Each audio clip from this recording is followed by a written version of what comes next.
Bismillahirrahmanirrahim. Assalamualaikum warahmatullahi wabarakatuh.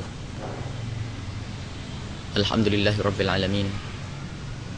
Wassalatu wassalamu ala asyrafil anbiya'i wal mursalin.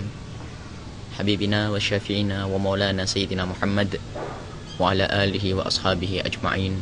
Amma ba'du. Para pemirsa yang dimuliakan Allah Subhanahu wa taala. Semoga Allah memilih kita menjadi kekasih-kekasihnya, dan semoga Allah senantiasa membimbing kita untuk berada di jalan yang diridhoinya, dan semoga Allah senantiasa menjaga kita dari terjerumus kepada hal-hal yang menjadikan Allah murka. Kita masih di 10 akhir bulan Ramadan. Kita perlu sering-sering mengingatkan kepada 10 akhir bulan Ramadan. Bukan mengingatkan siapa-siapa, akan tapi mengingatkan kepada diri kami sendiri. Mengingatkan diri kami sendiri agar tidak lupa di 10 akhir bulan Ramadan. Sebentar lagi kita akan keluar dari Ramadan.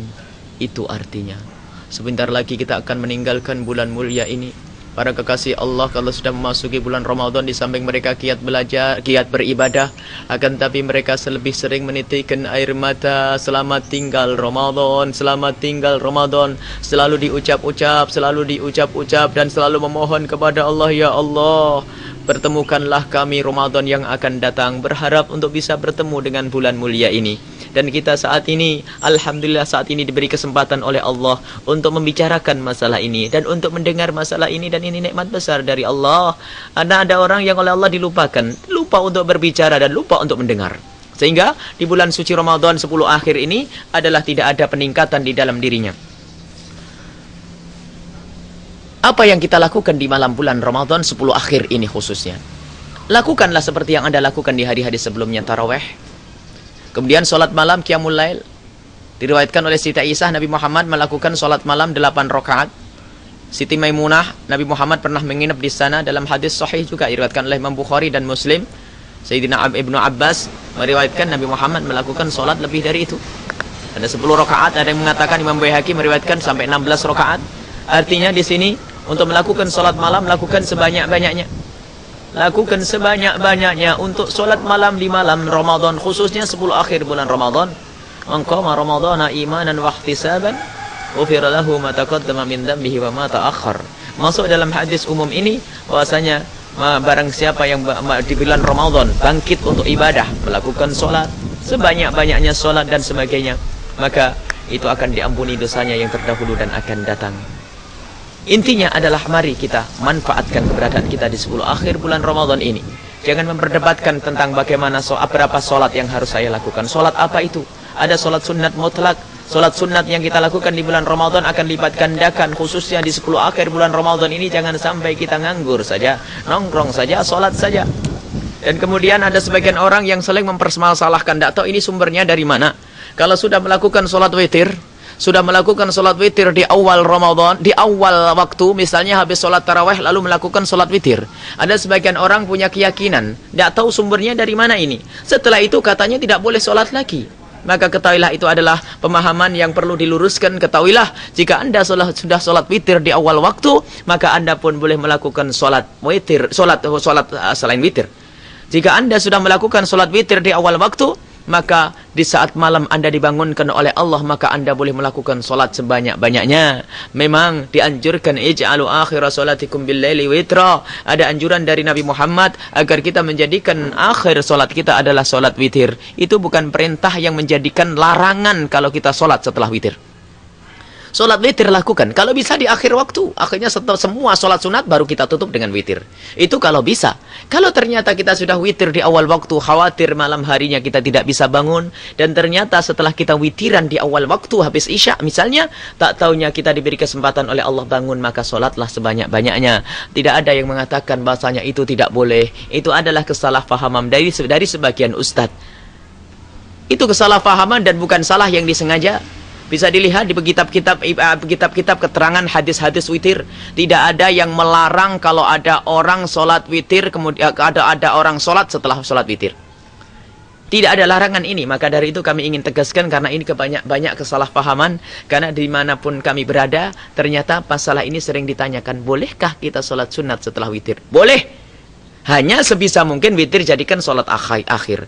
Dan kalau orang sudah melakukan sholat witir di awal waktu, maka tidak usah melakukan sholat witir lagi. Karena tidak ada witir 2 kali dalam semalam. Karena apa? Jangan sampai gara-gara witir di awal waktu menghentikan orang untuk bisa sholat sebanyak-banyaknya di malam Ramadan. Khususnya 10 akhir bulan Ramadan ini. Maka mulialah dengan ibadah di bulan suci Ramadan, dan doakan kami agar kami bisa menghidupkan 10 akhir bulan Ramadan, agar kami mendapatkan ridha Allah. Dan rajin-rajinlah Anda mendoakan saudara Anda, rajin-rajinlah Anda mendoakan tetangga Anda, rajin-rajinlah Anda mendoakan sahabat Anda. Ketahuilah dengan doa kepada orang lain, itulah yang akan menghantarkan kepada giatnya diri Anda, karena malaikat pun mendoakan Anda. Maka Anda akan menjadi orang baik, Anda menjadi orang soleh, karena Anda mendoakan saudara Anda mendoakan orang lain. Kemudian jangan sampai senang beribadah sendiri saja. Khususnya di malam Ramadan ini harus kita budayakan di masjid. Nabi Muhammad melakukan sholat di masjid. Adapun sholat sunat boleh Anda lakukan berjamaah, khususnya malam 10 akhir bulan Ramadan. Karena dalam kisah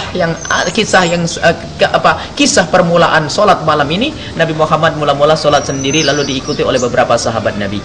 Kemudian hari kedua diikuti oleh sahabat lebih banyak lagi, dan hari ketiga pun begitu. Ternyata hari keempat penuh masjidnya Rasulullah SAW, maka Nabi Muhammad tidak keluar rumah. Akhirnya di pagi hari Nabi Muhammad berkata, aku tahu apa yang kamu lakukan, akan tapi aku takut diwajibkan atas kamu. Bukan karena melarang berjamaah, akan tapi karena Rasulullah punya kasih dan sayang kepada umat ini, takut jika diwajibkan sholat malam yang banyak di malam Ramadan ini.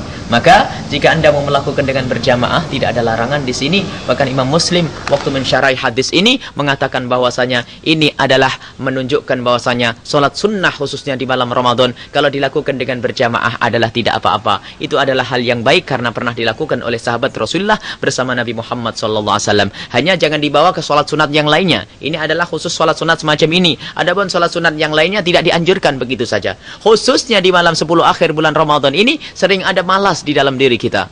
Malas, akan tapi jika sholat bareng-bareng, sholat malam bareng-bareng, 10 rakaat, 12 rakaat, 16 rakaat bareng-bareng, kemudian sholat yang lainnya, maka sesungguhnya saat itu ia akan semakin giat, semakin bersemangat karena banyak temannya, sehingga ibadahnya itu adalah bisa semakin banyak, ibadahnya adalah semakin bisa ditambah dengan yang lain-lainnya. Kemudian setelah itu membaca Al-Quran, banyaklah zikir kepada Allah, banyaklah membaca istighfar, dan jangan lupa membaca doa Allahumma innaka afuun tuhibbul afwa fa'fu anna. Ini doa yang diajarkan oleh Rasulullah kepada Sayyidah Aisyah untuk menyambut Lailatul Qadar. Allahumma innaka afuun karimun tuhibbul afwa fa'fu anna, atau dilengkapi dengan asyhadu an la ilaha illallah nastaghfirullah nas'alukal jannata wa na'udzubika minan nar asyhadu an la ilaha illallah astaghfirullah as'alukal jannata wa a'udzubika minan nar. Boleh diganti nastaghfirullah nashhadu an la ilaha illallah nastaghfirullah nas'alukal jannata wa na'udzubika minan nar Allahumma innaka afuwun karim tuhibbul afwa fa'fu anna Allahumma innaka afuwun karim tuhibbul afwa fa'fu anna Allahumma innaka afuwun karim tuhibbul afwa fa'fu anna ya karim. Ini adalah doa yang diajarkan oleh Rasulullah kepada Siti Aisyah untuk menyambut Lailatul Qadar, yang doa itu intinya adalah memohon ampun kepada Allah. Allahumma innaka afuun, ya Allah engkau adalah maha pengampun, karim yang maha murah, fa'fu anni maka ampunilah dosaku. Ini dibaca sesering mungkin di malam-malam Ramadan, khususnya 10 akhir bulan Ramadan, agar kita mendapatkan pengampunan dan mendapatkan Lailatul Qadar. Mohon maaf dan mohon doa selalu. Wabillahi taufik wal hidayah. Wassalamualaikum warahmatullahi wabarakatuh.